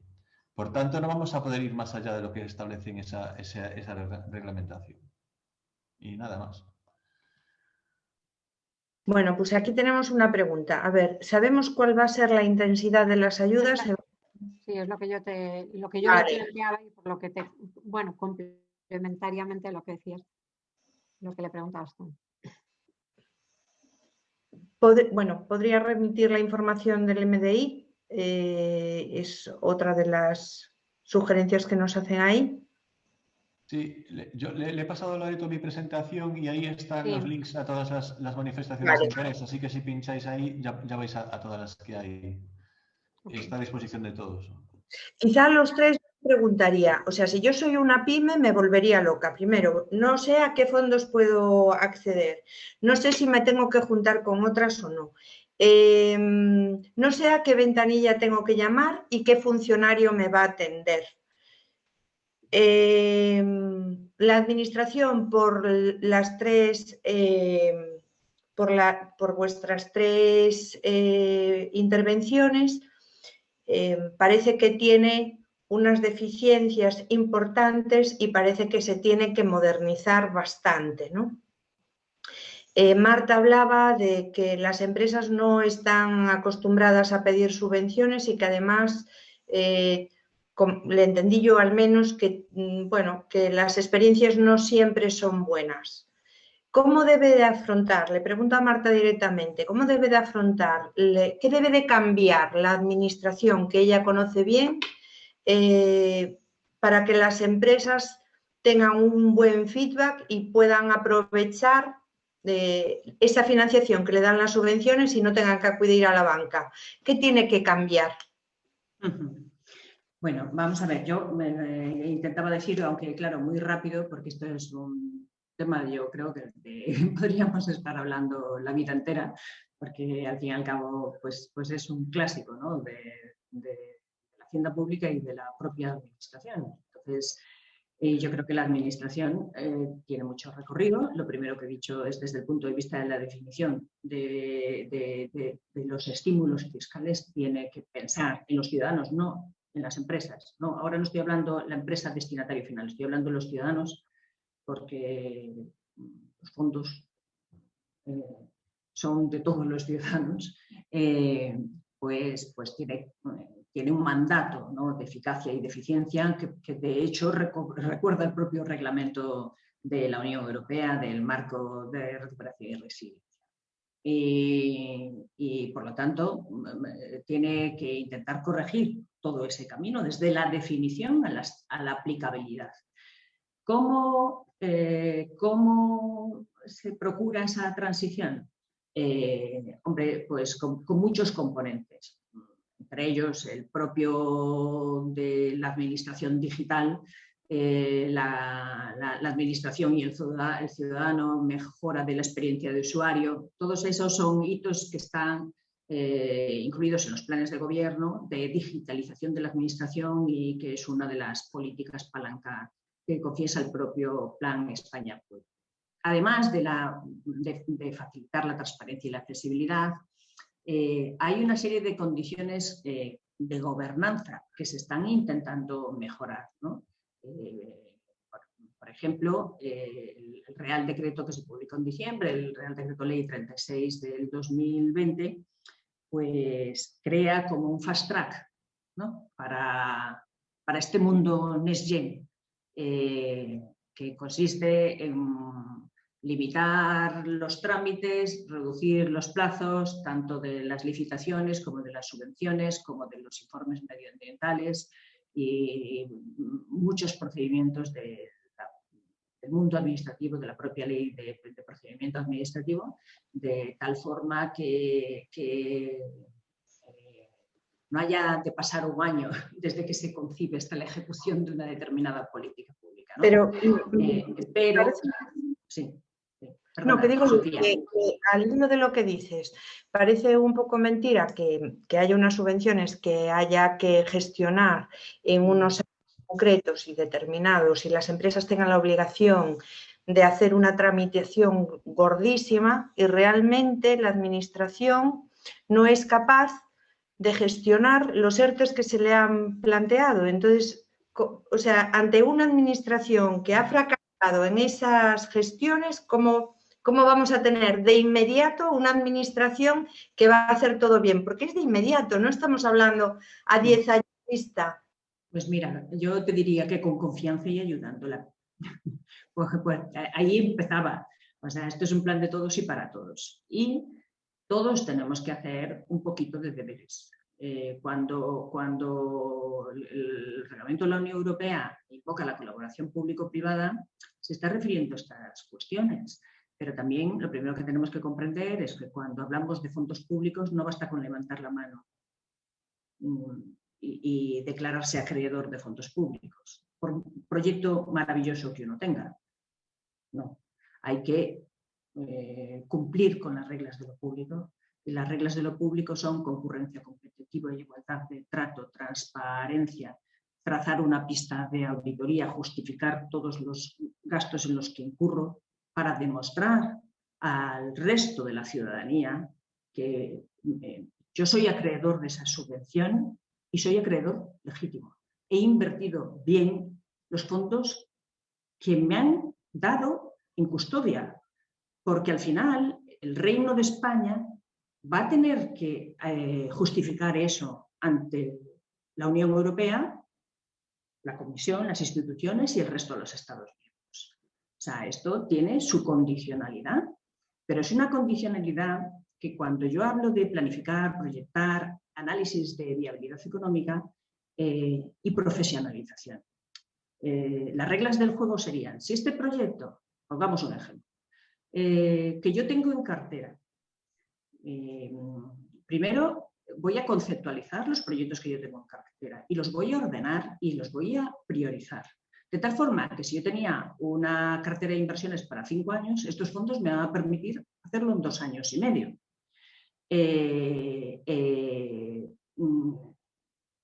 En fin, ¿qué estoy consiguiendo? Pues eludir la financiación bancaria. Pongamos una intensidad de ayuda, que era la pregunta que hacías antes a Miguel. Pongamos una intensidad de ayuda del 50%.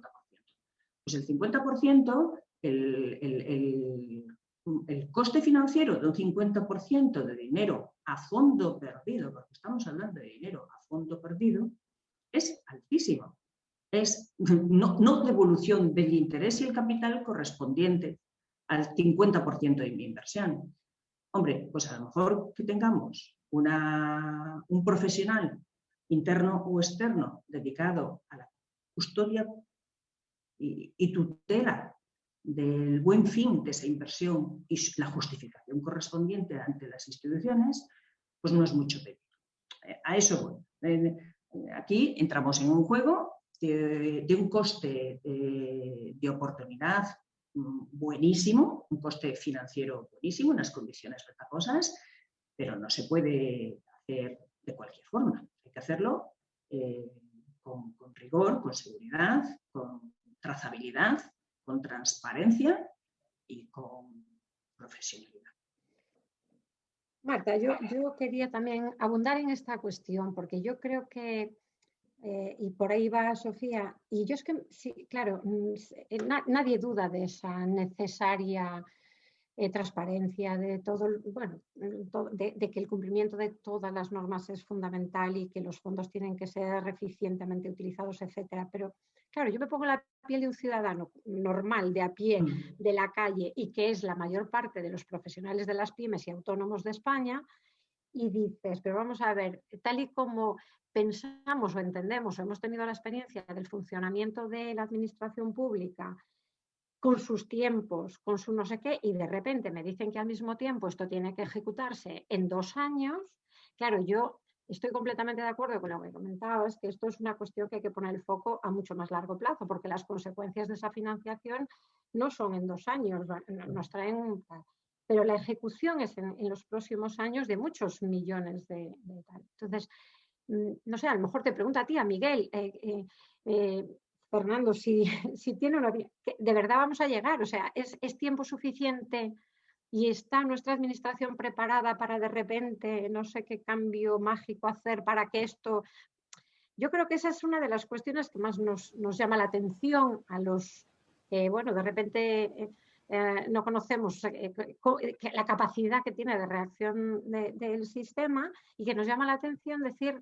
Vamos a ser capaces de aprovechar bien estos fondos y que de repente no pase el tiempo y nos digan, ups, se nos ha pasado el plazo. No, vamos a ver. Yo estoy de acuerdo que estamos delante de un reto muy exigente. O sea, yo os citaba que en el reglamento ya parten de la base de destinar un 4% de presupuesto para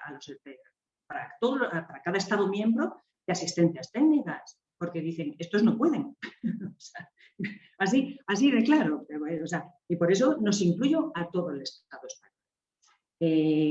Bien es cierto que, por ejemplo, las manifestaciones de interés, yo voy a decir mi opinión, que no es cero autorizada, pero para mí las manifestaciones de opinión es un intercambio de información, un régimen de consultas a mercado, de qué es lo que hay y qué es lo que podemos hacer, lo que está España en condiciones de hacer. Y esto, que seguro que a alguno de los que me está oyendo le parece que estoy rebajando las expectativas de las manifestaciones de interés, a mí me parece importantísimo. Y me parece importantísimo por una razón. Sigue opinando Marta Fernández sin ninguna autoridad, pero a mi modo de ver el 14-20 se ejecutó mal, bueno, por muchas razones. Lo implantamos mal, tuvimos no sé, un periodo de muchas elecciones seguidas y por tanto falta de toma de decisiones, pero además pasaba algo. España fue un magnífico ejecutor de fondos estructurales y por lo tanto lo sería también de Next Gen porque son primos hermanos, aunque tienen reglas de juego distinto, pero son primos hermanos, ¿no? Cuando licitábamos infraestructuras. Es decir, ahí el expertise era de la administración. La administración licitaba y el adjudicatario de la licitación, o sea, ejecutaba. Y cuando la media de un proyecto financiable era del orden de unos 10 millones de euros, una media de 10 millones de euros. Pero a partir del 2013, la Unión Europea encargó un informe y constató que habíamos conseguido la cohesión entre las regiones. De hecho, en España casi todas pasamos a ser regiones ricas y eso estaba pasando en los países recientemente incorporados. Pero no habíamos diseñado un modelo de crecimiento inteligente, sostenible. La Unión Europea no era competitiva en innovación con el resto del mundo. Y entonces diseñó unas reglas de condicionalidad estrictísimas que hizo que el proyecto medio, en vez de ser de 10 millones, pasara a menos de 1 millón de euros. Y ahí es donde entra por primera vez la colaboración público-privada. Y en eso no estábamos entrenados como país. Ese engranaje no funcionaba. Bueno, pues ahora pasa un poco lo mismo. Insisto, perdón, que termino la idea anterior. Como consecuencia de ello, hubo muchos organismos intermedios que a lo largo de los últimos años han hecho convocatorias que le han quedado desiertas o casi desiertas. Es decir, era como si el diálogo, o sea, como no se hubiera diálogo entre los dos mundos, ¿no? La Cámara de Comercio de España es organismo intermedio. Pues, no sé, en abril del año pasado sacó una convocatoria a la que esperaba, para digitalización de pymes, esperaba un universo de 150 personas y se le presentaron 7. Entonces, si uno saca una convocatoria y toca agua, pues estamos muertos, estaremos perdiendo el tiempo todos. Entonces, desde este punto de vista, para mí, las manifestaciones de interés están poniendo blanco sobre negro. No generan derechos ni crean obligaciones para la administración, pero sí le dice a la administración qué es lo que hay, qué es lo que queremos hacer y qué es lo que somos capaces de hacer. A partir de ahí, las convocatorias podrán ir mucho más deprisa y, a su vez, las empresas pymes y no pymes, porque nuestras pymes son como el 98% de nuestro tejido productivo, pero da igual, todas se han enfrentado ya al ejercicio del folio en blanco, que eso es planificar, programar y anticiparse. Entonces, algo hemos ganado, pero a partir de aquí hay que seguir haciéndolo, porque yo de verdad que he tenido muchas conversaciones con empresas que me han pedido consejo y me han pedido información, y yo encantada de darlo porque me parece, soy una fan de esto, ¿no? La conversación empezaba así, pero si nadie sabe lo que hay que hacer, pero en fin, ¿cómo voy a poner a invertir, a construir y no sé qué, si nadie sabe, la comunidad autónoma sabe lo que le toca, el Estado no sabe lo que va a gastar, tal? Para al final acabar reconociendo que lo primero que tenían que hacer era una estrategia, una reunión interna de estrategia, porque es muy importante saber a dónde quieres ir.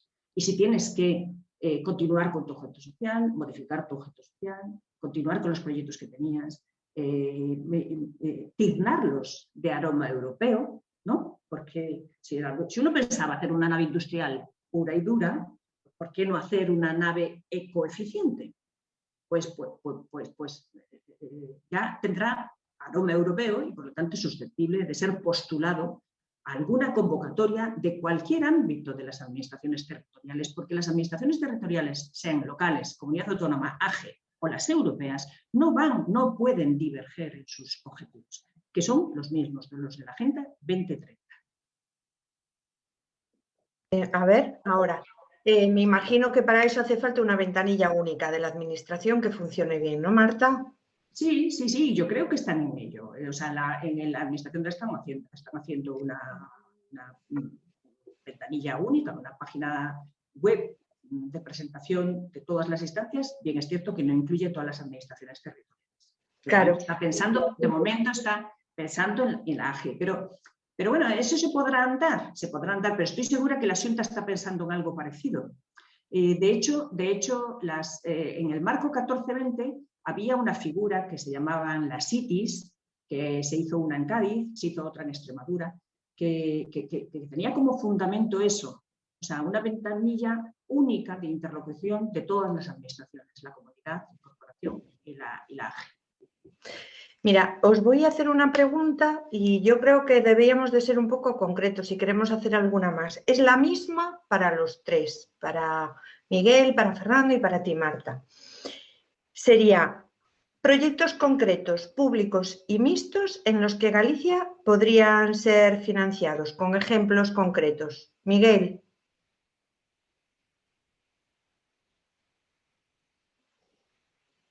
Proyectos que podrían ser financiados por el mecanismo de recuperación. Sí, ahora estamos hablando de esto. ¿Qué proyectos concretos, públicos y mixtos en los que Galicia podría, o sea, para que los gallegos, la administración gallega y los empresarios gallegos puedan tener opciones a ser financiados, pero con ejemplos concretos, Miguel? Sí, a ver, yo creo que es importante lo que ha señalado antes Marta, de partir de una base estratégica. Nosotros, todo lo que está recogido en el plan estratégico de la Xunta, que lo estamos actualizando, pero es válido porque una estrategia no marca líneas de actuación a 1 año o 2, marca a 5 o 6. Todo eso, concretado en proyectos, se puede financiar en cualquier área de gasto. Por ejemplo, en educación, toda la digitalización de la educación y de la reglada en el ámbito más básico, en formación profesional y también en la educación superior. Todo eso es financiable y se va a financiar con el mecanismo de recuperación y resiliencia. Proyectos en materia de, ¿qué más? Eficiencia energética, sobre todo energías renovables, los nuevos valles de hidrógeno, que está muy de moda. Eso en el tema público-privado va a ser muy importante. A mí me constan que por lo menos se han presentado 4 proyectos privados a la manifestación de interés en Galicia para tema de valles de hidrógeno. Proyectos de economía circular también muy importantes, sobre todo además porque entra en vigor la directiva que obliga al tratamiento integral de todos los residuos. Ahí también va a ser una fuente de oportunidades importante. Y luego las cadenas de valor que le dan mucha importancia en industria, la cadena de valor ligada al automóvil, a la movilidad sostenible, que empieza puedes empezar la movilidad sostenible casi en una mina de coltan en el sur de Orense y terminarla con un coche eléctrico fabricado por Citroën, por poner un ejemplo, ¿no? Pero con todas las empresas intermedias que hay ahí metidas por el medio. ¿Qué más? Todas las nuevas oportunidades en el sector energético, desde la eólica marina hasta lo que os decía antes, las pilas de hidrógeno. Pero eso todo es para las grandes empresas, para Iberdrola, Endesa, gas natural, ¿no? Pero sí, las empresas grandes tienen proveedores pequeños. Claro, por eso es para las pymes. ¿Cómo hacen esas pymes? Todas las de Ferrol que se están quedando sin trabajo. Las empresas de Ferrol, si conseguimos que en eso estamos trabajando, que haya más carga de trabajo para Navantia, porque tiene que fabricar jackets para fabricar molinos eólicos, van a tener también trabajo. Lo que les puede interesar a ellas para sí es modernizar su estructura productiva y sus procesos de producción. Y para eso también va a haber líneas de ayuda, como decía antes, en digitalización para pequeñas y medianas empresas del IGAPI. Entonces, o en Industria 4.0.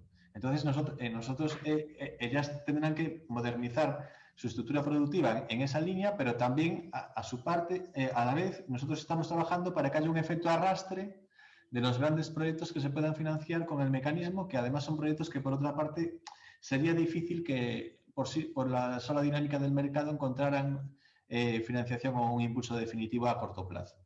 Pero ¿no crees que, por ejemplo, si vosotros si al final estáis trabajando con Navantia, por poner un ejemplo, pero en Ferrol hay grandes industrias, con Navantia para que consiga la propia empresa modernizarse? Si no indicáis a las pequeñas que tienen que trabajar con Navantia cómo hacen para alcanzar esas subvenciones y en qué se tienen que modernizar, porque ellas pueden decir, vale, pues me voy a digitalizar, y vosotros decirle, pero con la digitalización para lo que estamos haciendo con Navantia no te vale para nada, vale, te doy la subvención, pero tú vas a cerrar porque no vas a poder trabajar con Navantia con lo que le estamos pidiendo. La digitalización es una necesidad perentoria para todas las empresas, no es una oportunidad de mejora ni es una cuestión de decisión. Es que el que no se digitalice va a morir. Estoy poniendo un ejemplo, o sea, la digitalización, pero como otra cosa, ¿no? O sea, a lo mejor les interesa más la industria 4.0 para seguir trabajando con Navantia, ¿no? Sí. Hombre, Navantia ya en su día a día, Navantia ha sido un ejemplo, ¿eh? No sé si ha sido afortunado o no. Por otro ejemplo, nosotros no estamos negociando directamente con Navantia, pero sí que le estamos diciendo, por ejemplo, a las cuatro empresas energéticas más potentes del país que si quieren trabajar con nosotros van a tener que contratar con empresas que fabriquen jackets en Galicia, con lo cual blanco y en botella. Por ejemplo, eso sí que es un ejemplo más concreto. Y Navantia o cualquier otra empresa grande sí que le fija unos requerimientos a sus proveedores, tanto de calidad como de precio. Entonces, si quieres mantenerte en el mercado, tú sabes hacia dónde tienes que ir. Vale. ¿Puedo intervenir de nuevo? Yo quiero animar a la gente, se nos ha ido un poco ya algunas personas porque habíamos prometido estar hora y media. Claro, y entonces tal, pero bueno, como Fernando también comentaste lo del sector primario, a mí sí que me interesa saber, ¿Galicia realmente tiene una oportunidad para modernizar el sector primario con estos fondos? Mira, contesto a la pregunta de Sofía y a la tuya. Yo he apuntado aquí ahora 7 iniciativas que son de pymes, fundamentalmente de pymes. Primera, la movilidad eléctrica, que afecta, como un ejemplo concreto, todo el transporte urbano. Se puede cambiar todo. Segunda, el envejecimiento saludable, es decir, apostar por eso. No es únicamente la residencia de tercera edad, sino todo lo que es aquella persona a partir de una edad que tiene que ser saludable, que es cultura, deporte, entretenimiento, viajes, gastronomía, y después está lo de las residencias, pero es otro tipo de concepto muchísimo más amplio. El de la economía circular, pero vinculado exclusivamente a dos cosas, para ser muy práctico. Ya que tenemos aquí una planta de residuos, Sogama, aprovechemos para extraer de esos residuos la circularidad. En dos ejemplos muy concretos, uno el embalaje y otro en el vidrio. Si vamos a hacer un comercio, digamos, online, que te lleva todo a casa o vas al lugar, va a tener que ser empaquetado. Necesita un envase que tiene que ser procedente de algo circular. Y en el vidrio es la apuesta para sustituir los plásticos. Y ahí sí que jugamos con un sector que estamos un poco, digamos, atrasado, que es el sector de la óptica. El tema de los vehículos marítimos para sensorizar todo lo que es un hábitat. Y eso, el material eléctrico, maquinaria. Tenemos una empresa muy buena en ese sentido, Marine Instruments, por ejemplo, para desarrollar todo ese campo. 5. El tema de la alimentación biosanitaria. Es decir, no solamente aplicado a la nutrición, sino aquel otro elemento que dentro del alimento nos permite que no nos caiga el pelo, por ejemplo, que nos pongamos morenos, que paliemos la osteoporosis. Es un poco como esto de los yogures. Hay un yogur natural y después hay un montón de ellos que tienen un montón de componentes. El yogur natural cuesta 0,35 euros. El otro llega hasta 3 euros. Fijaros el valor añadido que se genera aquí. Los ecosistemas. Yo soy un enamorado, si queréis, un pesado en este tema. El saneamiento de las rías. Una gran oportunidad para poderlo hacer. Y el quinto y el séptimo, el hábitat urbano. Todo aquello que haga referencia a la seguridad, a la iluminación, a la limpieza. Todo eso es importante y lo puede hacer pymes, sin tener que ir a las empresas del IBEX. Yo creo que con eso contesté un poco a la pregunta. Mira. Perdón, Marta. Bueno, yo la verdad es que no tengo más que añadir, ni siquiera información de primera mano, pero de suscribo al 100% las cosas que han dicho tanto Miguel como Fernando. Y yo creo que básicamente esto va a funcionar sobre la base de convocatorias. Yo creo que incluso los PERTEs, cuyo reglamento estamos esperando, pero el PERTE yo intuyo que va a ser algo más parecido a uno de los componentes del Plan España, no de políticas, pero sí, no políticas, sí componente, ¿no? Esto es lo que queremos hacer. Hemos constatado con toda la información que hemos recabado de las comunidades, de las empresas, del mercado, que lo podemos hacer. Y ahora yo lanzo una convocatoria y en esa convocatoria exijo una presencia de 50% de pymes. Yo pyme que hago componentes de automoción, licito y voy. ¿Por qué? Porque tengo un proyecto en el que creo, porque lo estoy haciendo y puedo seguir haciéndolo y por lo tanto puedo pertenecer a un PERTE que tiene efecto tractor sobre la economía gallega y la economía nacional. Entonces, como todos estos sectores y estos ejemplos de los que hemos estado hablando engarzan directamente con los componentes estratégicos del Plan España Puede, de la Agenda Europea 2030 y de las estrategias nacionales, pues tienen muchas posibilidades de salir. Ahora bien, lo que no funciona es esperar a la convocatoria de la subvención para ponerme a trabajar. Eso no funciona. Hay una estadística no confesada en el ámbito de la Unión Europea, donde son lo más exigente. O sea, las convocatorias de la Unión Europea son muy exigentes técnicamente.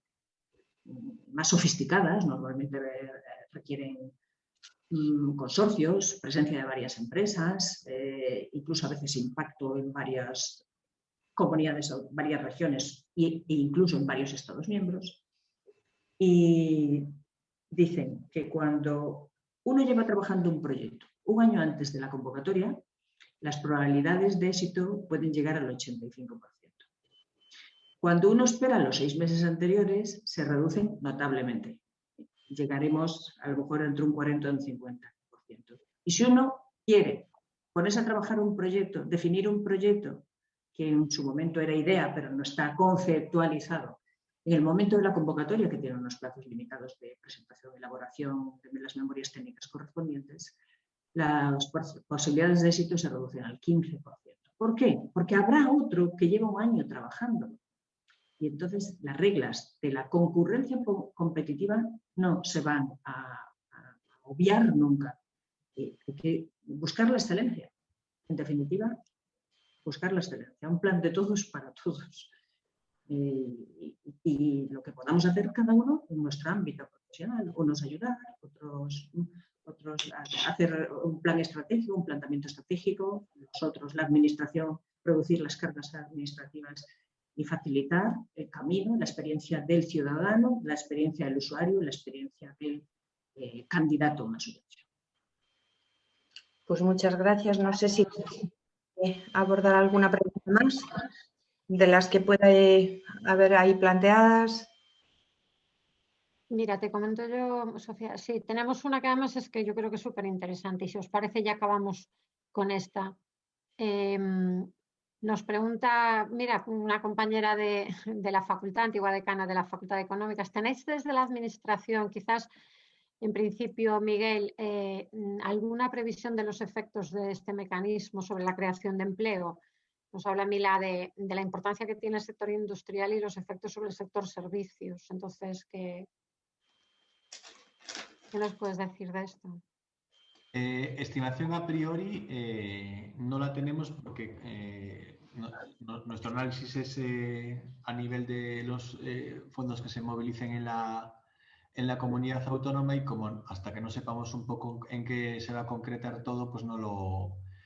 tanto lo que gestionemos nosotros como lo que se gestione para proyectos gallegos, por decirlo así, que el concepto gallego aquí también tiene un término relativo, porque deberíamos apostar por proyectos que afecten a más de una comunidad autónoma, pero como no tenemos ese mapa de proyectos, pues hasta que no lo sepamos no vamos a saber el impacto definitivo.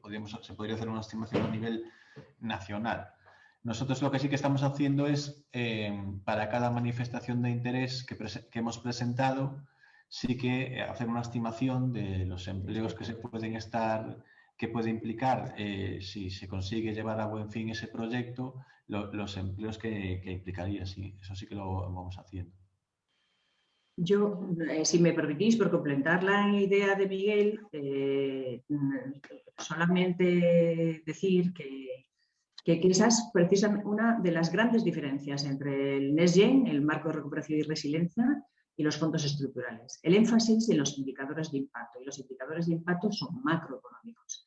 Y el propio reglamento prevé que la Comisión tenga un cuadro de mando de seguimiento de esos hitos, de esos indicadores de impacto. De tal forma que si nosotros le decimos, vamos a hacer este PERTE, y este PERTE va a generar 800 empleos,